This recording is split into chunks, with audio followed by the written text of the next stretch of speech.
Hello, my name is Sean Gallagher.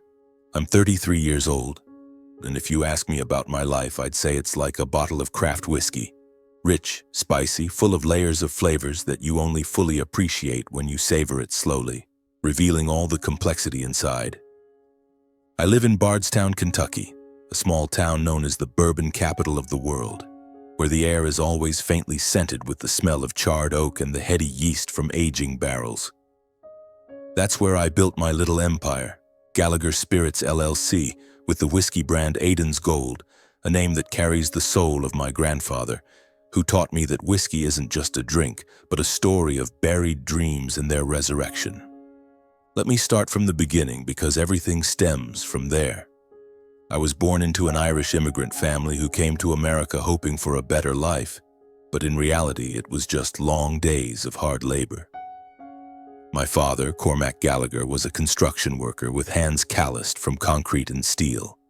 He was tall, with a deep, warm voice but full of harshness, always reminding us that life isn't a dream, it's working to survive. My mother, Colleen, worked in a textile factory, sewing from dawn till dusk, her eyes weary but still managing a smile when she came home. They met at an Irish bar in Boston where immigrants gathered to reminisce about the homeland. They got married, had me, and then my two younger brothers, Liam, now 29, and Patrick, 27. We grew up in a small house on the outskirts of Boston, where dinner was often just cold cuts on bread and stories about the old days in Ireland. Our family was poor, so poor that Christmas meant just one gift to share among the three brothers. But poverty wasn't the biggest issue. It was the lack of faith. My parents always lived in fear of losing jobs, fear of illness, fear of any change. They taught us to choose the safe path, learn a trade, work as laborers, get married, have kids, and repeat the cycle. Liam, my younger brother, followed that exactly. He's a plumber now, always mocking me for my crazy ideas. Patrick is a bit different. He works as a supermarket clerk, but he's quieter, sometimes looking at me with hidden admiration. And me? I was always different. From a young age, I dreamed of bigger things, and that inspiration came from my grandfather, Aiden Gallagher. Grandpa Aiden was a true master whiskey distiller. He was born in Ireland, where whiskey is the lifeblood of the people. He said that back home, whiskey wasn't just alcohol, but the soul of the barley fields, of the drizzling rain and sea winds. He immigrated to America in the 1910s, bringing his family recipe, a special blend of Irish barley and refined distillation techniques, creating a smooth, spicy flavor with a hint of oak smoke. In America, he opened a small distillery in New York, and his whiskey quickly became famous in the Irish community. But then disaster struck, Prohibition in the 1930s. The US government banned the production and sale of alcohol, turning people like my grandfather into criminals. He had to distill secretly in his basement, selling to speakeasies, living in constant fear of arrest. Eventually, he was discovered, lost everything, and had to flee to Boston with my grandmother. His career faded like a flame suddenly extinguished, leaving him with endless regret. I clearly remember those summer afternoons as a child when Grandpa sat in his rocking chair telling me stories. "Sean, whiskey is patience," he said, his voice hoarse with age. "It needs time to age for the flavors to seep in deeply. Life is the same, son." He taught me the family recipe step by step, how to select the best barley, how to distill slowly to preserve the essence, how to age in oak barrels to create those gentle vanilla and caramel notes. I'd sit beside him, inhaling the heady yeast scent from the small sample bottles he hid in the cabinet. Those moments were strangely warm, like a fire warming you in the dead of winter. Grandma Maura was always there, smiling gently. She was a typical Irish woman, red-haired with a warm smile, but a car accident had taken her hearing. She was profoundly deaf, nearly completely relying on sign language and lip reading to communicate. After Grandpa passed away from heart disease when I was 15, Grandma moved in with my parents. She became the silent one in the house, but to me she was a source of quiet strength. My childhood memories with my grandparents are the most beautiful. Grandma had a habit of sitting by the window knitting. Even though she couldn't hear, she talked to me through gestures, through hastily written notes. She told stories of Ireland through the pictures she drew, lush green fields, ancient castles, and whiskey bottles glistening in the sun. Grandpa taught me to mix simple drinks like Irish tea with a diluted splash of whiskey, of course not actually for kids to drink. I remember once he let me taste a drop of whiskey from the family bottle. That flavor, spicy, warm, awakened something in me. "This is Aiden's gold, son," he said. "Aiden's gold. One day you'll make it shine." Those words etched themselves into my mind, becoming my motivation when everything around me seemed against it. But as I grew up, things changed. When I went to college, majoring in chemistry at Boston University, my family started seeing me as an oddball. My parents thought college was a waste because workers like us don't need degrees. They wanted me to drop out and work like my brothers had. Liam dropped out early and always ridiculed me. "You think you're a genius? Studying chemistry for what, to make poison?" Patrick was quieter, but I knew he was influenced by the family atmosphere. Only Grandma was different. She'd sit beside me, hold my hand, and sign, "Follow your heart. I believe in you." In those moments, I didn't feel alone. The chemistry knowledge I learned about fermentation reactions, compound analysis, combined perfectly with Grandpa's recipe. I started experimenting in the garage, mixing small batches of whiskey, improving the formula to make it smoother, richer. That's when I realized I wanted to start a business to revive Aiden's gold. That decision exploded in my family. When I was 23 after graduating college, I used all my savings, about $10,000 from part-time jobs, and borrowed more from the bank to open a small distillery in Kentucky. I chose Bardstown because it's whiskey heaven, with pure water sources and a long distillation tradition. My parents were furious. "You're crazy, Sean," Dad yelled during dinner. "Wasting your youth chasing a stupid dream, whiskey? Who do you think you are, Aiden reborn?" Mom cried, saying I'd go bankrupt, become a burden on the family. Liam mocked. "My brother's about to be a whiskey millionaire." "Ha ha, dream on." Patrick looked at me with worry but said nothing. Only Grandma, with her sparkling eyes, signed, "You'll succeed." "I'm sure of it." I left Boston with a heavy heart, driving an old pickup truck loaded with a few barrels of ingredients and the family recipe. In Bardstown, I rented a small warehouse and started building Gallagher Spirits LLC. In the early days, I did everything myself, selecting barley, distilling, aging, even designing the bottle labels. Aiden's Gold, I named it in memory of Grandpa. Each bottle is a blend of ancient recipe and modern knowledge. I used chemistry to control pH, optimize fermentation, creating a unique flavor. A touch of Irish oak smoke mixed with Kentucky vanilla. But starting a business isn't a rosy dream. I was lonely, working 18 hours a day, sleeping on the warehouse floor surrounded by the heady yeast smell. Late at night, I'd think about my family, the scornful words, and wonder if I was wrong. Gradually, the company grew. I sold the first bottles to local bars, then expanded to other states. Now, at 33, I've grown Gallagher Spirits LLC to over 100 employees with millions in annual revenue. Our Aiden's Gold brand is praised by critics for its craftsmanship and authenticity, no additives like industrial whiskeys. I live in a cozy wooden house by the river with a private lab for testing new recipes. But that success doesn't erase the pain from my family. My parents still call occasionally, but mostly to check in, not to boast. Liam still mocks via texts. Patrick is friendlier but distant. Only Grandma, now 78, still living with my parents, is the one I video call often, signing fun stories. I'm telling all this not to complain, but because it's my foundation. My life is like whiskey. The longer it ages, the richer it gets, but also full of layers of bitterness. And now, as I've achieved success, I want to bring Grandma to live with me, to care for her as she encouraged me. But I never expected that decision would unleash a storm where my family, my closest loved ones, become the most dangerous enemies.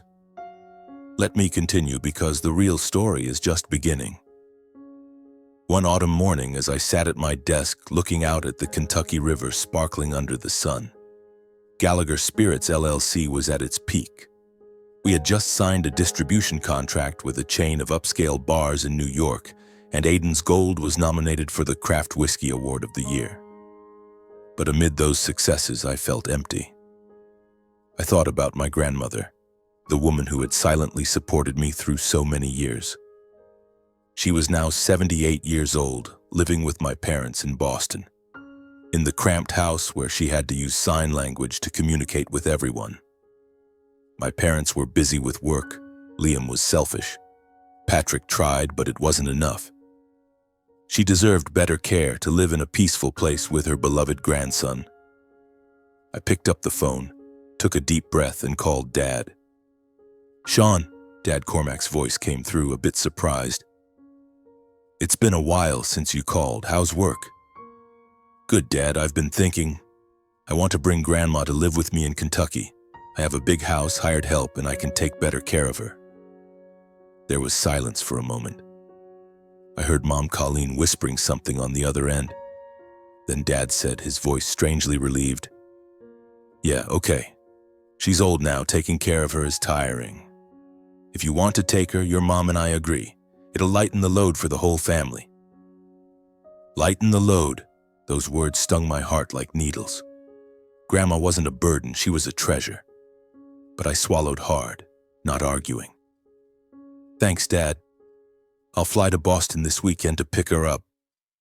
When I hung up, I felt mixed emotions, happy that I'd soon be with her, but sad about my parents' attitude.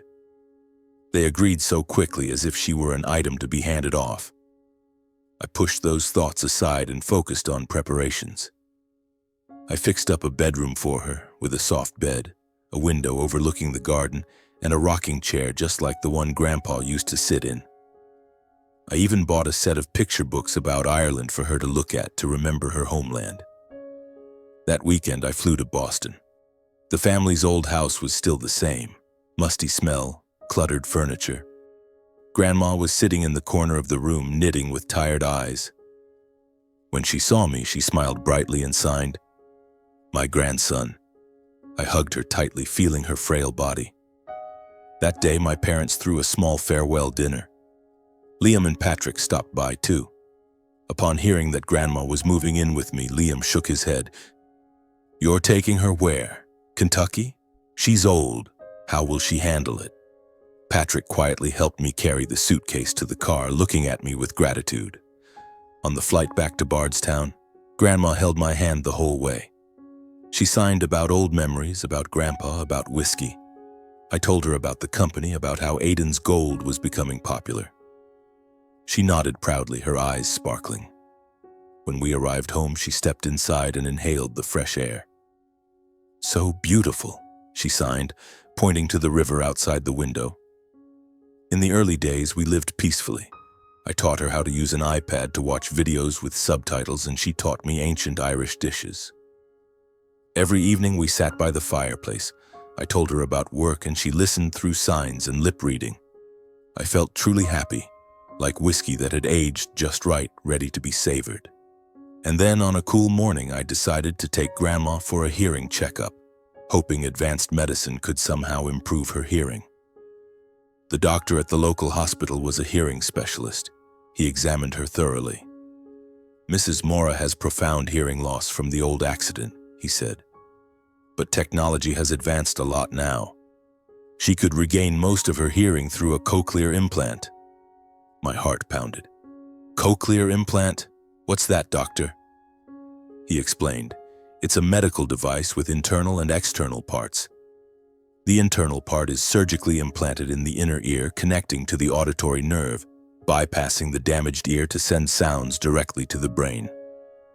The external part is a sound processor worn behind the ear. The success rate is high," he said. "For adults like your grandmother, benefits are often seen immediately. The rejection rate is under 0.2%, and most patients experience significant improvements in hearing and speech." I looked at Grandma. She was trying to lip read the doctor. I signed an explanation and her eyes lit up. "Do you want to try it?" I asked. She hesitated for a moment, then signed. "If you think it's good, I'll do it. I want to hear your voice." That decision made me excited mixed with anxiety. I imagined her hearing sounds after so many years of silence, birds chirping, the river flowing, me calling Grandma. But I was also afraid. She was old. What if the surgery went wrong? We prepared carefully. I took her for a full health checkup to ensure she was fit enough. She smiled. "I'm strong, grandson, like your grandfather's whiskey." The surgery day arrived with pouring rain in Bardstown as if signaling an impending storm.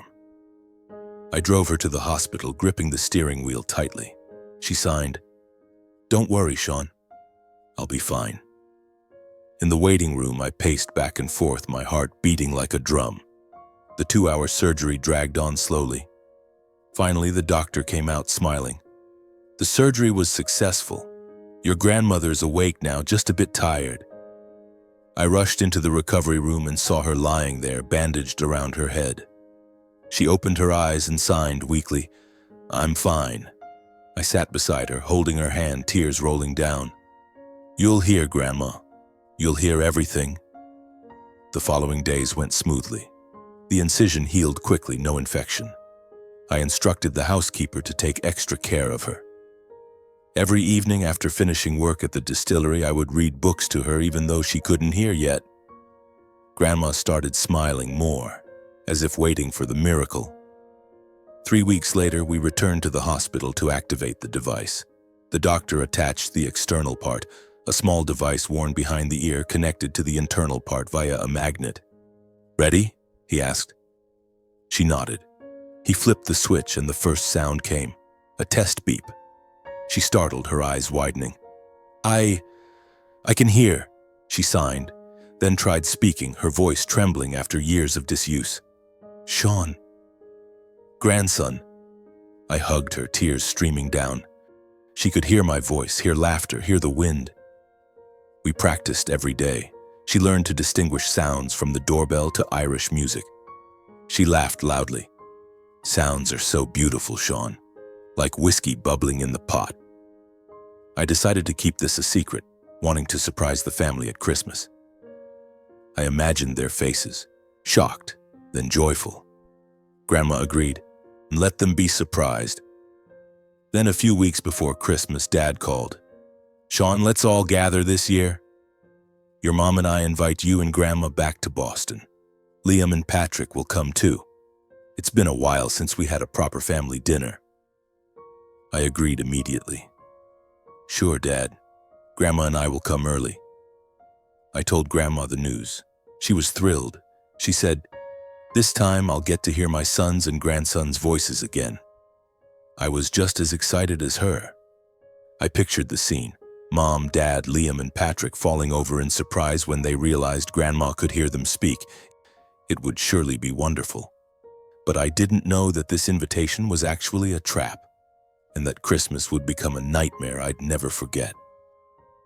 On that Christmas day, Boston was plunged into a skin-cutting cold, with snow falling, blanketing everything in a layer of ice. Grandma and I arrived early, around noon on the 24th, to rest before the reunion dinner. My parents' old house hadn't changed, Christmas lights twinkling outside the door, the strong scent of pine wood. But the atmosphere inside was heavy like a barrel of whiskey overaged, with a lingering bitter taste. Grandma held my hand, her eyes shining with excitement. After the cochlear implant surgery, she could hear almost normally, but we kept it a secret, pretending she still communicated only through signs and lip reading. My parents greeted us with forced smiles. "Sean, you're back," Mom Colleen said, her voice a bit off. "How's Grandma?" Liam lounged on the sofa, beer can in hand, throwing me a mocking glance. "The whiskey tycoon is here. Brought any Aiden's Gold for your little brother to taste?" Patrick was different. He hugged Grandma and whispered, "I miss you so much, Grandma." I tried to smile, keeping the mood light, but deep down I felt a chill, like opening a bottle of whiskey and smelling something off. I had urgent business to handle, a call from the distillery in Bardstown about the end-of-year export shipment. I'll step out for a bit, about an hour, I told the family. Grandma, stay here, I'll be right back. Grandma nodded and signed, Go ahead, grandson. I'm fine. I kissed her forehead and drove to a nearby cafe for a video meeting. My heart felt uneasy leaving her behind, but I thought since she could hear now, she'd manage.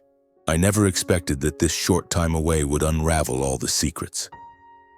When I returned, it was pitch dark, the house lights blazing as if trying to hide something. The dinner table was set. Roasted turkey, mashed potatoes, and prominently in the center, a plate of Irish fruitcake, the traditional dessert Mom often made, covered in a smooth white icing. Everyone was seated around it, but the tension was like a taut string. Grandma sat in the corner, her expression strange, her eyes sharp and cold as if observing. Sit down, Sean, Dad Cormac said, his voice hurried. Eat, the food's getting cold. Dinner began and I tried to talk about the company, about Aiden's gold expanding, but the stories fell into silence. Liam smirked. Yeah, you're really something, but how can craft whiskey compete with the big corporations? Patrick ate slowly, avoiding eye contact. Then came dessert, the fruitcake plate. Mom cut slices, giving me a large portion with a sweet smile. Sean, this is the special part I made for you. Try it. It's delicious. But her eyes didn't meet mine, and her hand trembled slightly as she handed the plate. I picked up the plate, about to take a bite, when my phone buzzed lightly in my pocket. A text from Grandma. She had learned to text after the surgery. Don't eat the cake. Give it to your brother. My heart pounded like a drum. I glanced at her, seeing the urgency in her eyes, then she signed discreetly. Trust me. I swallowed, trying to act casual. Mom, the cake looks amazing, but I'm full. Liam, take my portion. You like sweets. I pushed the plate toward Liam with a forced smile. Liam shrugged, grabbed the piece, and took a big bite. Yeah, thanks, bro. Mom's cake is top-notch. He chewed greedily, white icing on his lips, looking both foolish and smug. We continued talking, but I noticed my parents glancing at each other repeatedly, Mom's hands clutching the napkin tightly. Just a few minutes later, Liam started changing. His eyes glazed over, a silly grin spreading on his face. Hey, why is the room spinning like this? He shook his head, his voice slurring like he was drunk. Mom, the cake. Is there something weird in the cake? Sean, did you put something in here? He tried to stand but staggered, grabbing the table, then chuckled idiotically, looking both pitiful and comical, like a clown who'd been tricked. My parents panicked. Liam, what's wrong with you? Mom said as she rushed to support him. Dad turned to me, his voice sharp. Sean, what are you doing? Mom went to the trouble of making that cake for you. Eat it now. I set the plate down, my heart racing, blood rushing to my head. No, Dad, I'm not eating it. What's in the cake? Explain yourselves. The atmosphere was suffocatingly silent. Patrick widened his eyes, looking from my parents to Liam, then to Grandma. Liam was still mumbling, his head dropping to the table. I'm so sleepy. Mom stammered. It's nothing, Sean. Liam probably drank too much beer. But her voice trembled, her eyes darting. Dad interjected, growling. Don't talk nonsense, Sean. Are you suspecting us? The cake Mom made is normal, just cake. I stood up abruptly, my voice cold. Normal? Then why is Liam acting like he just took a sedative? Mom, Dad, tell the truth. What's in the cake? Dad slammed the table. How dare you talk to us like that? Who do you think you are, some whiskey big shot lording it over us? Mom pulled Dad's arm, trying to calm him. Enough, Cormac, stay calm. Sean, you've misunderstood. There's nothing in the cake, really. Then Grandma stood up. Her voice rang out clear and strong, cutting through the tension. That's enough, Cormac, Colleen. I've heard everything. The whole family froze. Liam lifted his head, mouth agape, eyes watery as if waking from a dream. Patrick exclaimed, Grandma, when did you start speaking? Dad's face turned pale, his hand shaking so much he dropped his wine glass. Mom panicked, avoiding everyone's eyes, hastily bending down to wipe the table. Grandma's eyes sparkled, but her voice was firm. Thanks to Sean. He took me for cochlear implant surgery. I've been able to hear for months now. And I clearly heard you whispering in the kitchen when Sean stepped out. She pulled out her phone, her hand trembling as she pressed play, and the recording played, sharp and terrifying. Mom's voice, trembling but calculating, came from the speaker. We have to do it quick, Cormac. Just put the drug in Sean's cake, a light dose, enough to make him drowsy, and sign the papers. $1 million, think about it. We'd never make that much in our lifetime. Dad's voice followed, low and cautious. Yeah, but be careful. Don't let Maura or Patrick suspect. If Sean doesn't sign, they'll take the money back. The sound ended and the room felt drained of air. The silence was so profound I could hear the snow falling outside the window. Dad slammed the table, his face flushed. Mom! What are you doing? Recording us? You have no right. He pointed at her, growling like a cornered animal. This is my house. You can't do that. Mom grabbed my arm, her eyes welling with tears. Sean, don't misunderstand. There's no plot, it was just a joke. There's nothing in the cake, really. But her voice faltered as if she didn't believe her own words. A joke? I stood up abruptly, the chair crashing behind me. My heart pounded, blood rushing to my head. A joke, and Liam sitting there, his mind spinning like he drank a whole bottle of sedative. Do you think I'm that stupid? I pointed at Liam, who was muttering, Mom, Dad, what is this? The cake. What kind of cake is this? He tried to lift his head, but his eyes drooped, mouth grinning foolishly, looking both wretched and comical, like a clown in a tragicomedy.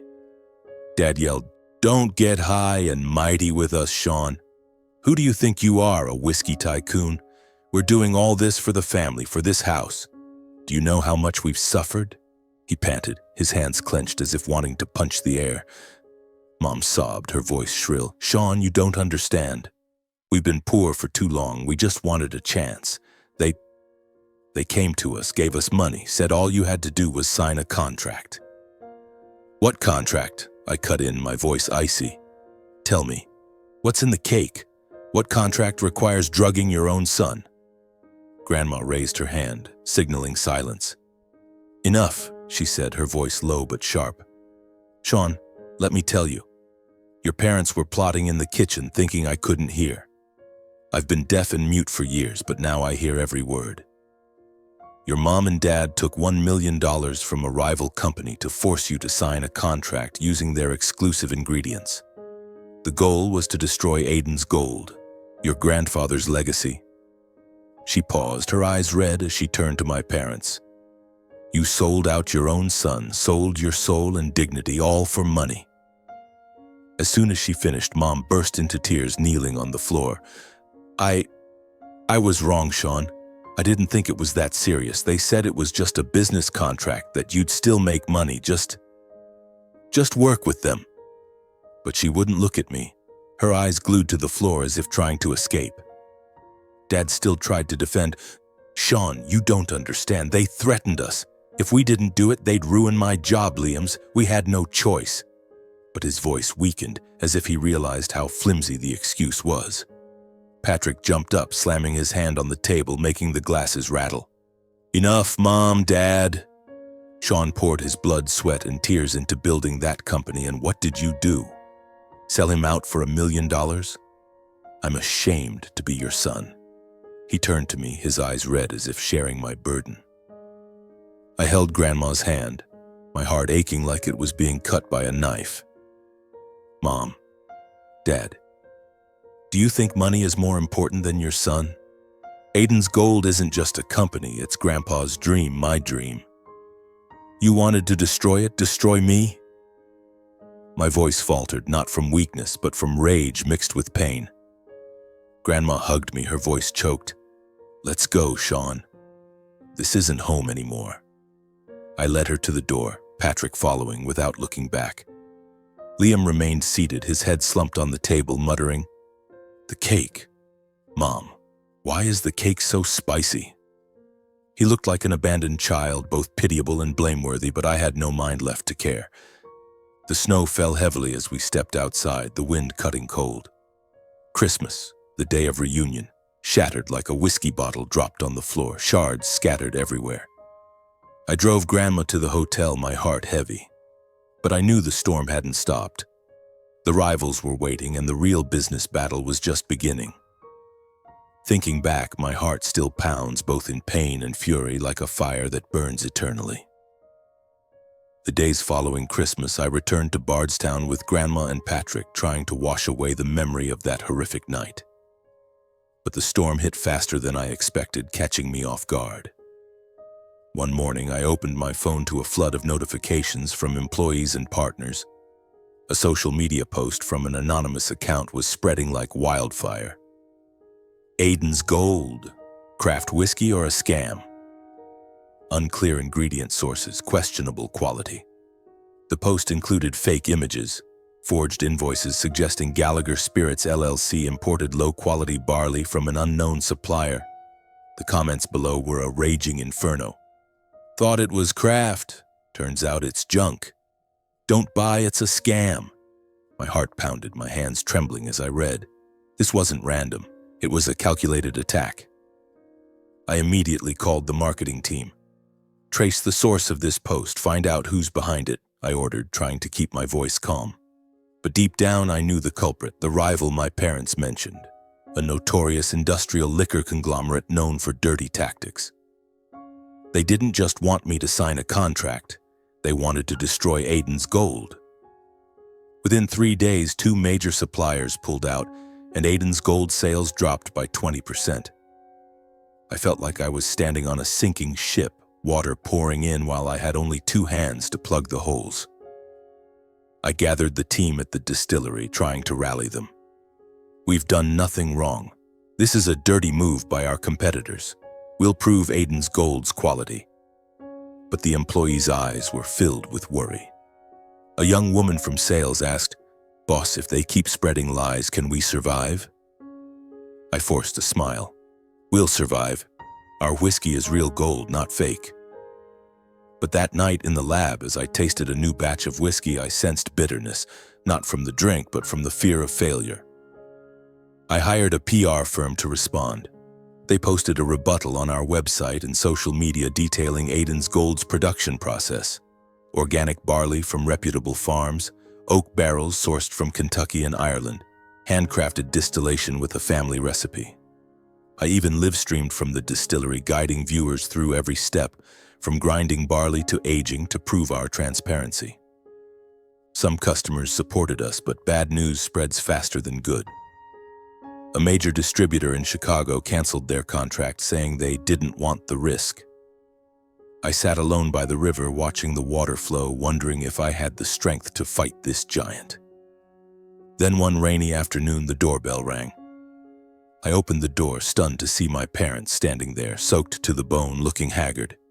Dad, usually tall and stern, now looked 10 years older.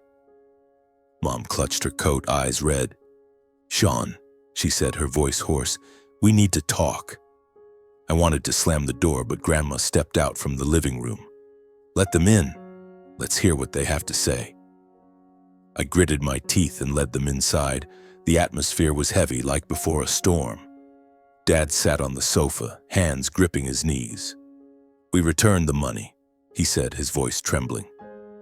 "That $1 million, we sent it back to them right after Christmas. But they wouldn't let it go. They demanded double, $2 million, or they'd sue us, ruin my job, Liam's." Mom cut in, her voice breaking. "They threatened us, Sean. Said they'd expose us as criminals, that we tried to poison you. We're scared, we're poor, we can't afford to pay. They also said they'd make things harder for your company." She cried, tears streaming down her cheeks. "We were wrong, Sean. Greed blinded us. But we're sorry, truly." I stood there, hands gripping the chair, blood rushing to my head. "Sorry?" I snapped. "You think an apology fixes this? You drugged my cake to force me to sign a contract that would destroy my company. Now you're in trouble and come begging for help? Why should I help?" I turned away, staring out the window, trying to suppress my anger. The image of Liam dazed, Mom's voice in the recording, all came flooding back like a knife cutting through me. Dad stood up, his voice growling. Sean, you don't understand. We're family. Do you think we wanted this? They forced us. They're powerful. If you don't help, our whole family will be ruined. Mom sobbed. Sean, I'm begging you. I know we were wrong, but I don't want to lose everything. You're my son, please. I turned back, looking straight into their eyes. Family? You call that family when you sold me out for money? Aiden's gold is my life's blood, Grandpa's dream, and you were ready to crush it. My voice broke not from weakness, but from the pain of betrayal. Grandma put her hand on my shoulder, her voice calm but firm. Sean, calm down. They're wrong, but they're your parents. I see their fear, their genuine regret. She looked at them, her eyes both stern and forgiving. They returned the money, that's a start. Help them not because they deserve it, but because you're stronger than that. Don't let hatred make you like them. I fell silent. Her words hit me like a shot of sharp whiskey, waking me up. I thought of Grandpa, of the nights he told stories in the basement, how he always said, whiskey is patience, is forgiveness. I took a deep breath and turned to my parents. Fine, I'll help, but not because you deserve it, for Grandma and for myself. But there's a condition. You cooperate fully, tell me everything about this rival. Who contacted you, how they paid, what they said. If not, I won't lift a finger. They looked at each other, then nodded. Dad said, his voice hoarse. They're from Blackwood Distillery, an industrial liquor conglomerate. A guy named Victor Crane contacted us, gave cash, promised to lift our family out of poverty. We were too blind. Mom added, we kept the bank transfer receipts, even Crane's messages. I nodded, my heart still heavy, but now with a direction. Good, give me all the evidence. We'll use it to turn the tables. I looked at Grandma. She smiled. My grandson, strong like your grandfather's whiskey. In the following days, I started planning. Blackwood Distillery. I knew them, a giant in the industry, infamous for dirty tactics to swallow craft brands. I called the PR team, asking them to pause public responses and focus on gathering information. I contacted an old law school friend, asking him to find a lawyer skilled in unfair competition cases. I knew that to take down Blackwood, I needed evidence, strategy, and patience, like aging a perfect batch of whiskey. Meanwhile, Blackwood's pressure intensified. They released more articles accusing Aiden's Gold of violating food safety regulations. Another supplier pulled out, and a major client in Texas canceled an order. I worked 18 hours a day, calling partners, sending whiskey samples for independent testing to prove quality. But every night, sitting by the fireplace, I felt like I was fighting an invisible monster. My parents stayed in Bardstown for a few days, providing more details. Victor Crane met them in a seedy Boston bar, gave half the money in cash, half by transfer, and a fake contract. They still had Crane's business card with Blackwood Distillery's logo. I carefully stored it all like pieces of a larger puzzle. One evening, I went to Grandma's room, needing her encouragement like the days I struggled during startup. She told me about Ireland, how Grandpa faced hardships during Prohibition. Your grandfather never gave up, even when the world was against him, she said, her voice warm. You're the same, Sean. This is a fight for Aiden's Gold, for your grandfather, and for yourself. I nodded, feeling the fire in my heart reignite. Blackwood wanted to break me, but they didn't know that my whiskey and my will had been aged through bitterness, ready to erupt. The storm was still coming, but I was ready. This fight wasn't just for the company, but for family and even those who betrayed me. I knew the days ahead would be long and dark, but as Grandpa once said, the best whiskey is aged under pressure, and I, Sean Gallagher, would not let that fire go out. Sitting in the small office at Gallagher Spirits LLC, I gazed out at the Kentucky River shimmering under the moonlight. The days after Christmas were a whirlwind of chaos, rumors spreading, suppliers pulling out, customers growing skeptical. Blackwood Distillery, the industrial liquor giant behind it all, didn't just want to force me into an exclusive distribution contract. They wanted to swallow Aiden's Gold whole. the legacy of my grandfather, my dream. But they underestimated me. I was no longer the trembling Boston boy cowed by family taunts. I had been forged through bitterness like whiskey aged in charred oak barrels. An idea sparked in my mind, dangerous but worth a shot. I would meet Victor Crane pretending to surrender as if ready to sell Aiden's gold. If I could make him overconfident, he might let something slip. I called Dad, asking him to contact Crane and say I wanted to negotiate. He hesitated. "Sean, this is dangerous. If they realize you're setting a trap..." I cut him off. "Dad, this is the only way. If you're truly sorry, help me." He went silent, then agreed. I shared the plan with Grandma. She held my hand, encouraging me. "Be careful, Sean. They're vipers, but I know you're no pushover." I nodded, my heart pounding like before a battle. The meeting was set at an upscale bar in Louisville where dim lights and the scent of cigars mingled. I brought a hidden recording pen in my jacket pocket. I arrived early, scanning my surroundings. 15 minutes later, Victor Crane walked in, tall, dressed in a black suit with a smug smile like someone certain of victory. He was about 50, silver-haired, with eyes sharp as knives. "Sean Gallagher," he said, shaking my hand with a grip meant to crush. "Heard you want to talk business?" His voice was smooth, but I caught the arrogance beneath it. I sat down, ordering a glass of Aiden's Gold, not to drink, but to remind him I was still proud of my whiskey. "Victor, I'm tired," I said, faking a sigh. "Rumors, pressure from suppliers. Blackwood wants Aiden's Gold, right? Name your price. I'll consider selling." I looked him in the eye, feigning exhaustion. Crane smirked, sipping his bourbon. "Smart move, Sean. You can't fight us. Blackwood isn't just a company, we're an empire. I offer $45 million for Aiden's Gold. Cheap for its value, but you know, your brand's sinking fast." He laughed, his tone dripping with mockery. "Investing in your company now is a huge risk, but call it charity." I clenched my teeth, pretending to waver. $45 million. My company's worth double. And I know you're behind the rumors. You pressured my suppliers, didn't you? I raised my voice deliberately, as if angry but helpless. Crane laughed loudly, overly confident. "You're sharper than I thought, but before you accuse anyone, you need proof, kid. This is the business world.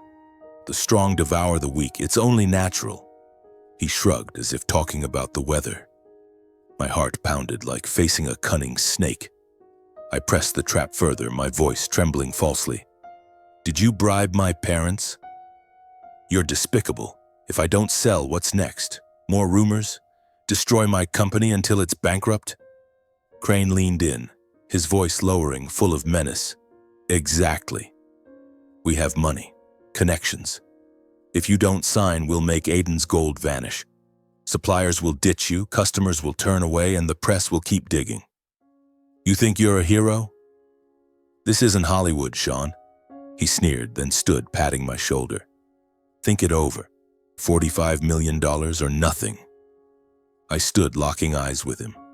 "Thanks for the offer, Victor, but I'd rather burn Aiden's Gold than sell to vultures like you." My voice was ice cold, no longer pretending. Crane froze, his face flushing red.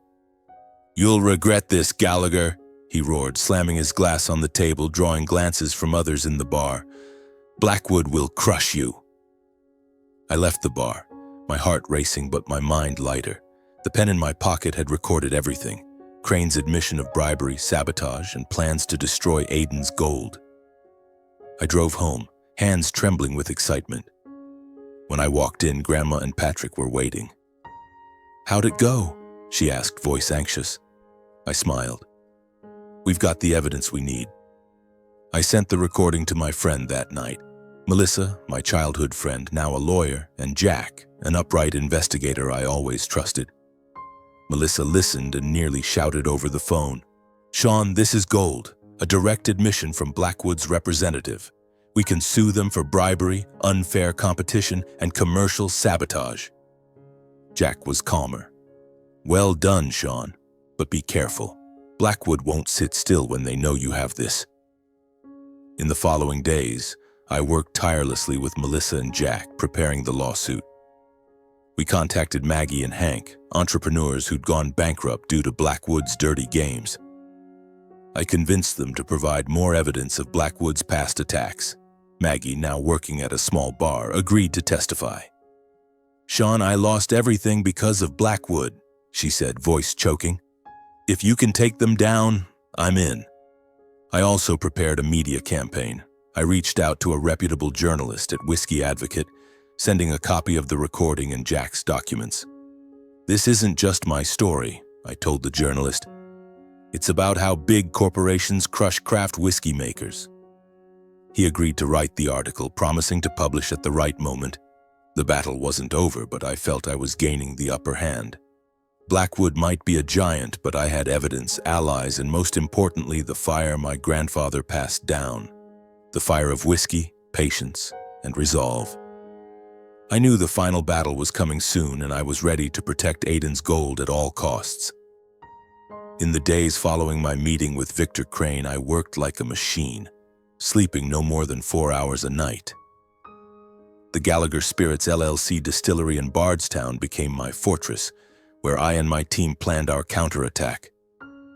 I felt Blackwood's pressure like a cold wind blowing across the Kentucky River, but this time I wasn't afraid. I had Crane's recorded admission, the bank transfer receipts to my parents, and Jack's documents detailing Blackwood's sabotage of Maggie and Hank. They were like loaded bullets waiting for the right moment to fire. And then, we fired the first shot once all the ammunition was ready. Whiskey Advocate published an article titled, "Blackwood Distillery, Liquor Empire Exposed for Bribery and Sabotage." The article quoted Victor Crane from the recording. "We encouraged your suppliers to walk away, like we did with Maggie in Virginia or Hank in Oregon." They publicized the $1 million transfer receipts to my parents and Jack's files on Blackwood's past sabotage. A reporter named Ryan interviewed Maggie, who shared her pain of losing her company. "Blackwood destroyed my dream. Sean's fighting for all of us." The article spread like wildfire. Major outlets like the New York Times and Forbes picked up the story, framing it broadly. The battle between craft whiskey and industrial giants. Social media exploded. The hashtag Save Aiden's Gold trended everywhere, with thousands sharing my story, calling Blackwood the bullies of the liquor industry. One user wrote, "Aiden's Gold is true craft whiskey. Blackwood only knows money, not art." I read it with tears in my eyes, not from pride, but from knowing I wasn't alone. Authorities quickly stepped in.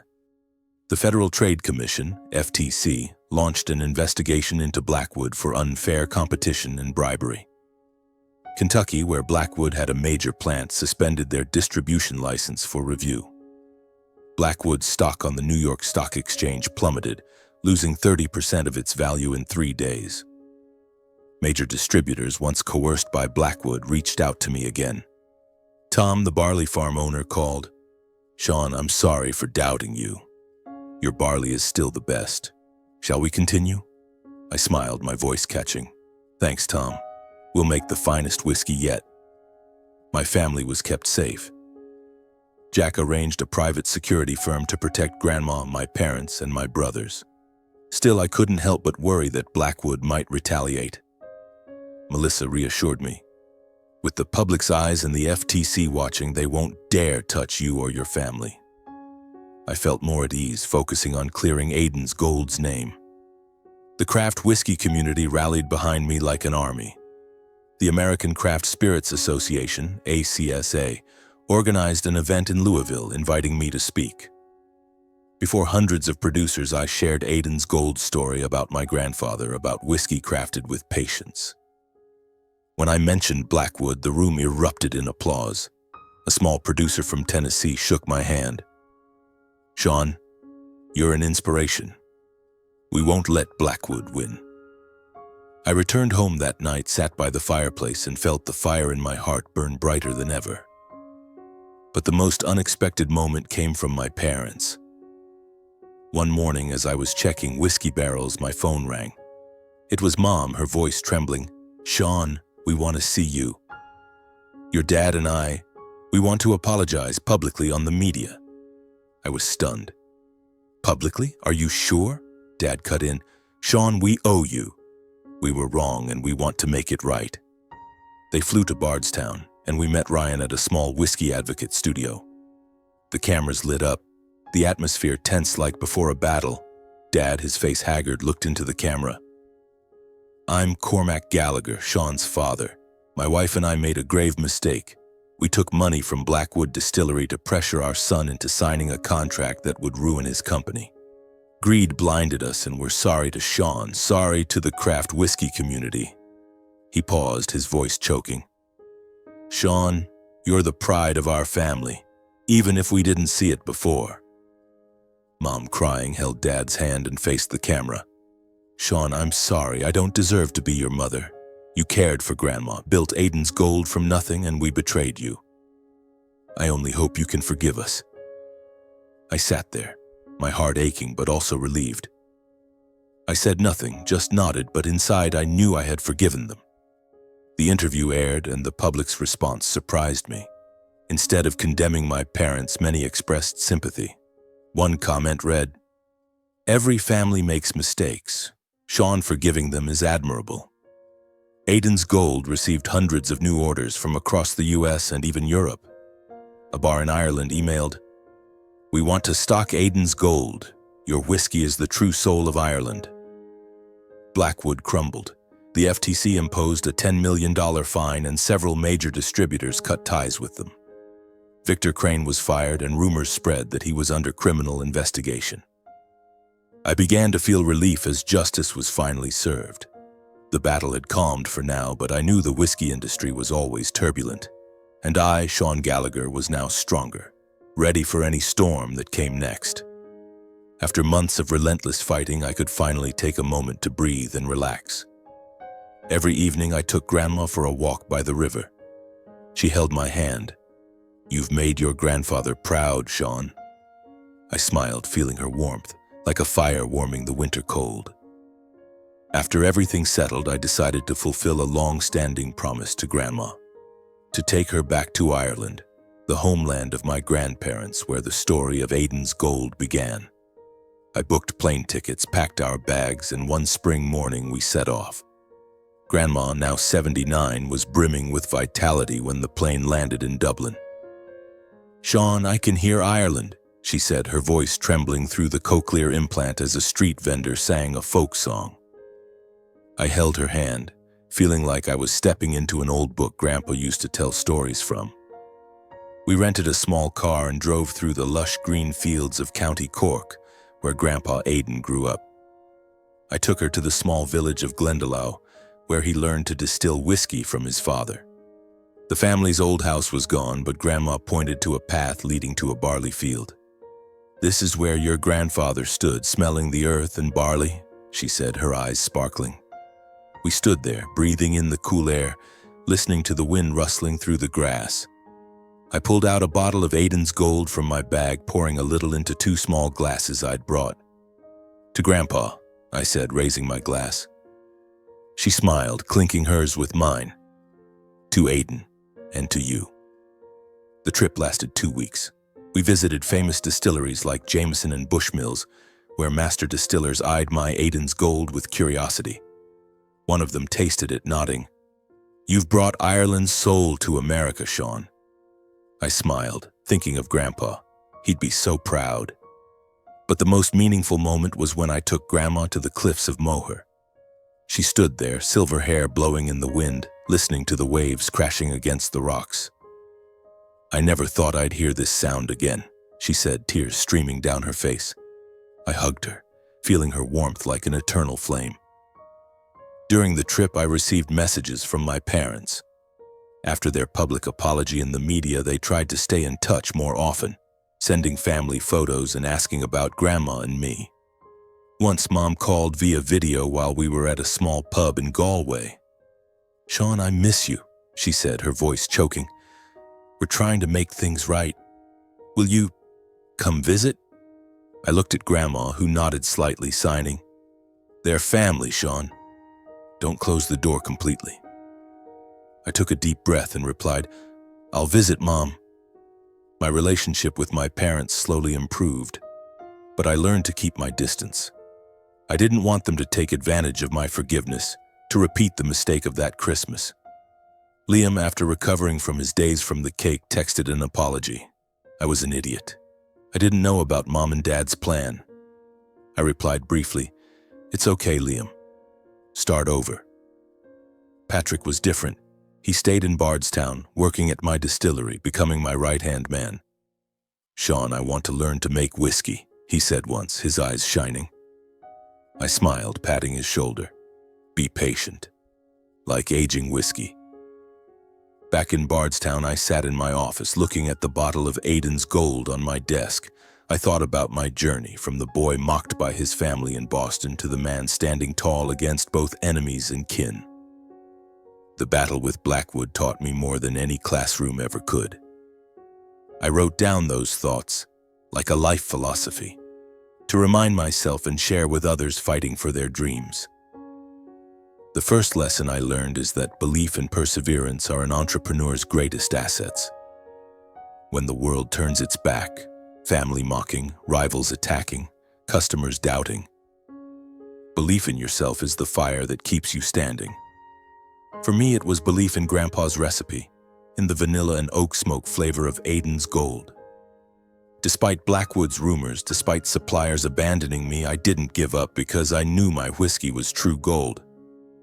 The second lesson is about family. Families can be wrong, but the moment you choose to forgive is when you free yourself and save yourself. My parents betrayed me, but when I chose to forgive, I felt lighter. Forgiveness doesn't mean forgetting, it means opening a path to move forward. I forgave my parents, but I set boundaries to protect myself and Aiden's Gold. And the third, most crucial lesson, success isn't just about money, but about standing tall against both enemies and family when they turn against you.